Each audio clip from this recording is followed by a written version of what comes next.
Welcome, man. Tell me who you are and what you do. Yeah, so my name's Daniel. I'm the NSW State Manager for Top Blokes. Yeah, I've been working for Top Blokes for about 4 years now. So I started off working on the Centre Coast for Top Blokes, and then moved to the Hunter and moved myself to the Hunter. And Why Top Blokes? Why do what you're doing right now? yeah, so I always through sport, I always really liked that mentoring role in sport, you know, through sport coaching and what have you. I sort of fell into that when I was about in my late teens.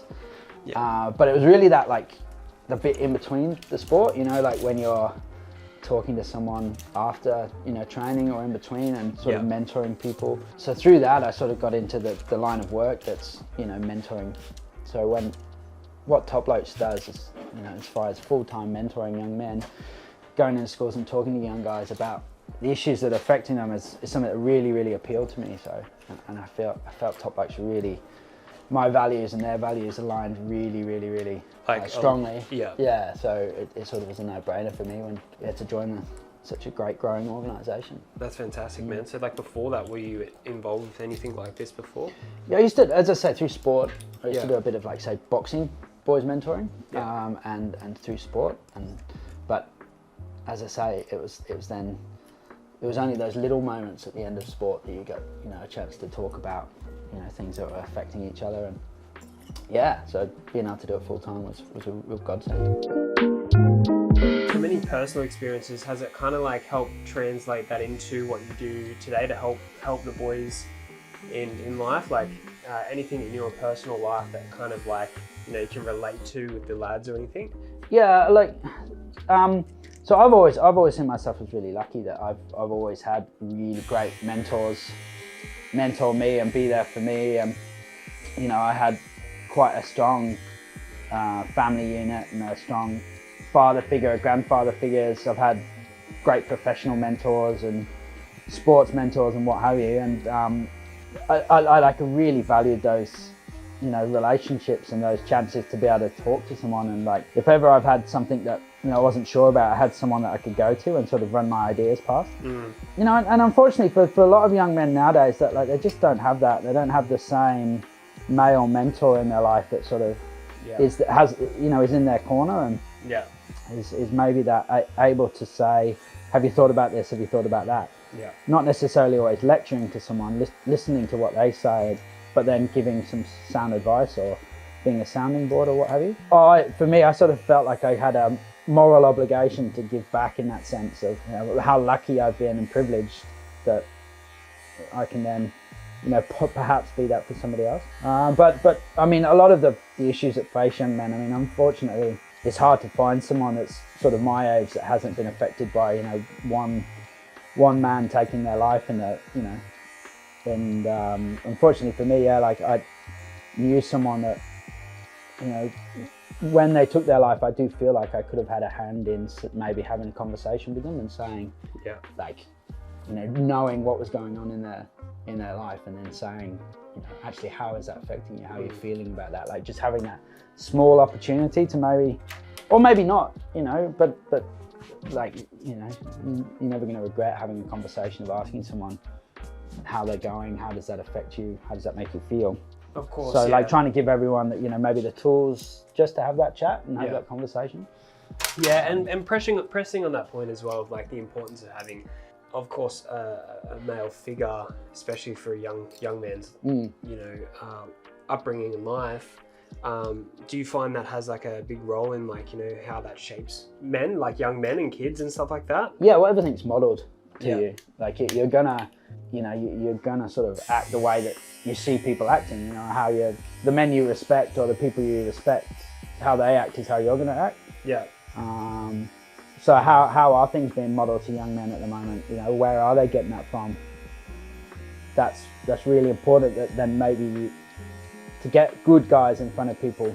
Yeah. So there's a lot of noise. You know, there's a lot of places you can find really bad examples of what it is to be a man or how you should act as a man. Yeah. I mean, internet's a wonderful place, but at the same time, it's got a lot to answer for.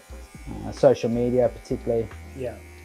You know, it might only show young men one version of masculinity, or it might only show one version of, you know, how relationships should happen, how, you know, everything else should happen.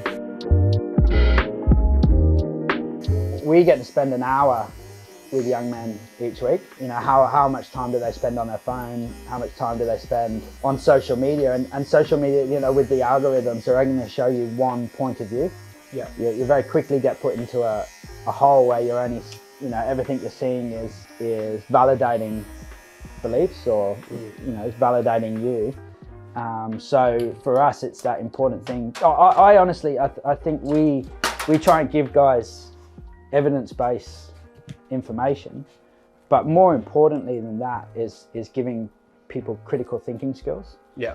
That's the most important thing. Giving somebody a chance to think about and, you know, really critically analyze what what they think and what they believe. If someone says something that maybe you find a bit, you know, on the nose or whatever, instead of just like shutting them down, just being that sounding board, say, well, why do you think that? Like, why do you believe that? What? And maybe putting forward a different view is gonna make people question what they're saying, rather than you just shutting them down, saying they're wrong, they shouldn't think like that. Yeah. Yeah, there's no point shying away from it though. I think, no, like, because him, like, he'll go, somebody else will take his spot. There'll be another person. There's always going to be. There's always going to be one. one. Yeah. Who's the most influential? Yeah, and I think, you know, when you look at him, like where he's found a niche is that for so long boys have been told you're the problem, you're the, you know, it's masculinity is the problem, it's the issue, and he's sort of then given a response to that, which is telling boys no, it's not, and boy, you know, being strong and whatever is not a problem. Yeah. But he's just obviously in a completely wrong and misogynistic, and all that other stuff then creeps in, doesn't it? So, yes. Yeah. And what we're trying to do is put masculinity in a positive light, that it's not bad, there's nothing wrong with being masculine. Yeah. But it's all the other stuff that's important too. And we really want to be a strengths-based, you know, we want to champion young men and really, you know, bring out leaders of the future from our young men. So we want young men to live happy and safe lives. Is our mission statement. And so the way we do that though is we go into schools and we deliver long-term mentoring programs to boys. And the idea about that is, if you want to tackle, you know, mental health issues with young men, you can't just spend an afternoon talking about mental health. We have to talk about relationships, we have to talk about alcohol and drug use, we have to talk about our ideas of masculinity and how we deal with anger, and really, like, our relationships is a massive part of that, because you need your support around you. So it's about tackling all of those topics to be able to, you know, really address the core issue, which is male suicide. You know, and because at the end of the day, young men, while they know they want to work on their mental health and whatever, the help seeking that young men will do won't necessarily be, they won't come to you. So it's important for us to go where the young men are, which is, and for us that's schools. Yeah. So, you know, we work with year 9, year 10 boys for a 6-month period in high school. So we get them out of school for an hour each week. Yeah. And yeah, each week we discuss a different topic. For our younger kids, like really getting as early as we can, like early intervention is our year 5, year 6 kids. Yeah. So is that the earliest you guys start? That's right, yeah. Because a lot of the issues the guys are going to face are going to start appearing, you know, from 14. So we want to get to them before 14 and start having these conversations. Yeah. But then, of course, you know, we need to be older to discuss things like pornography or discuss sexual health, sexuality, those sorts of issues. Yeah.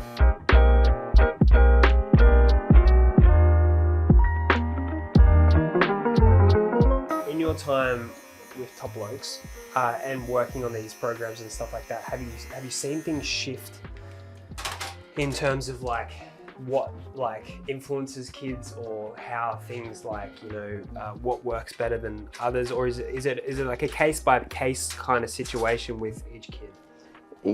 Case by case, area by area. You know, we work in the city, we work in you know, a few more rural communities, and you know, obviously there's universal truth of what's affecting us, but then there's also like those local issues and those local, you know, things that we need to then address. So you have to be a little bit malleable for the person you're mentoring, because their needs is what's most important. Yeah. I think what surprises me more than anything is we don't give young men a good enough rap that they actually want to have these conversations, and they actually really enjoy it. When I first joined Top Blokes and they told me you'd talk about pornography with a 16-year-old boy, I was like, oh my, how am I going to do that? But then once I actually started to run it and I saw how much they value someone taking the time and having a conversation with them, and how much they enjoyed having that conversation, it then became one of my favourite topics to run, because it's a pretty special position to be in, to be able to stand up and actually have that conversation with that young man. Which is why we try and empower parents and teachers and other people to actually have these conversations and give the boys the benefit of the doubt that they're going to be mature enough, they're going to be responsible enough to have these really deep and meaningful conversations. But you have to create a space where young men are open to be vulnerable, and they are open to, they feel safe as well, because a lot of young men don't want to be vulnerable. I mean, being vulnerable as a man is kind of one of the toughest positions you can possibly be in. For sure. But at the same time, we crave it and we want to be vulnerable. So it has to be a safe space. You have to create an environment where we can be vulnerable. And then once that happens, it's pretty magic. In terms of creating safe spaces, man, how do you guys go around and doing that? Yeah, well, that's the trick, isn't it?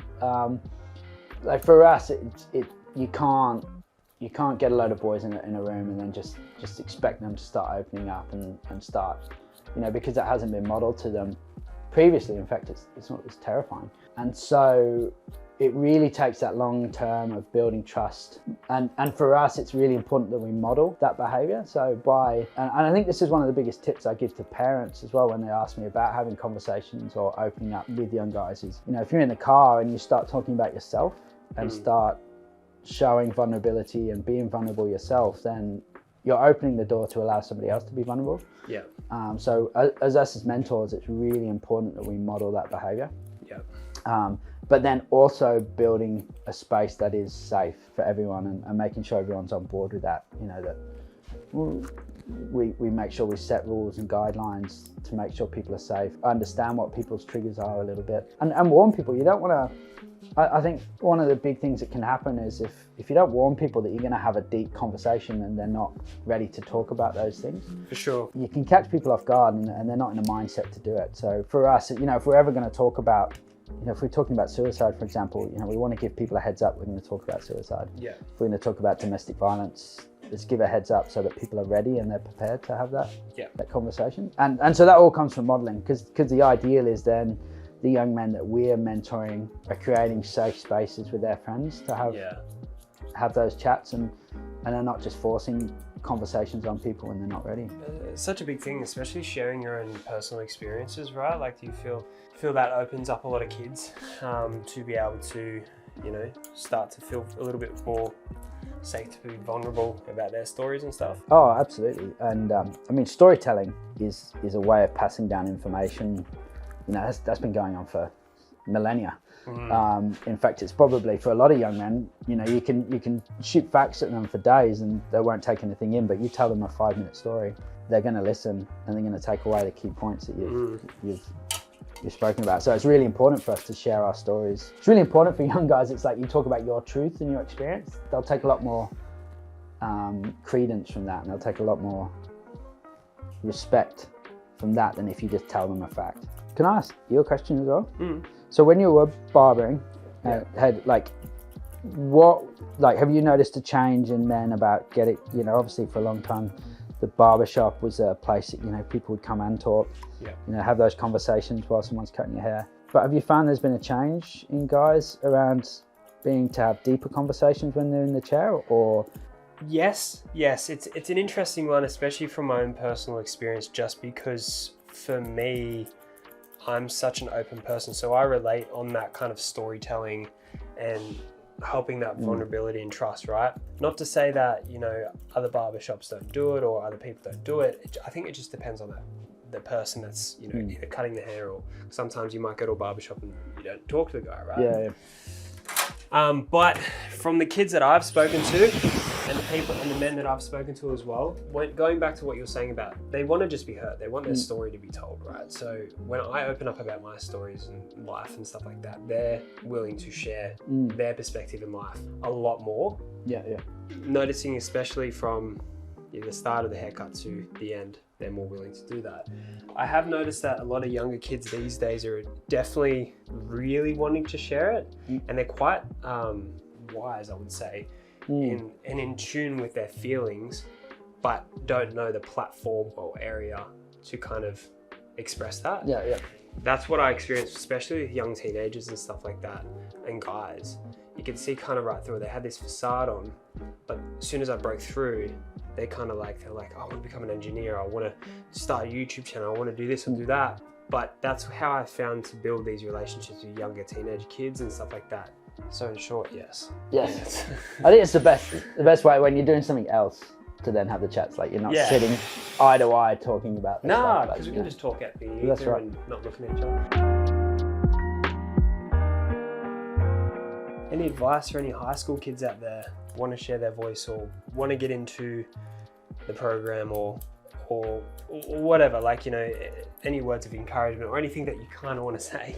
My advice for a lot of young men is that they really got to get out of their comfort zone a little bit with their discussions with their mates, allow themselves to be uncomfortable in sitting there and being, maybe sometimes we're like a Mr. Fix-It a lot of the time, and it's quite uncomfortable to sit and just hold space for someone. So we really, a skill us guys need to develop is just to sit and listen to each other. You know, a lot of times when we're having conversations, we're thinking about what we want to say next rather than what's going on, and that's just because we don't want to be vulnerable. We don't want to sit and just be. So when you're having conversations with your mates, like just actually listen to what they're saying and hold space for them. You don't have to have the answers, you just need to hold space. Yeah. And that's a skill that takes practice, and it's a perfect place to learn that as at school. And then get top blokes at your school. All right, look in the mirror there, brother. How's that feel? Yeah, looks good. Nice and sharp, Yeah. fresh. Dapper, some There would you go, say. sir. Thank you.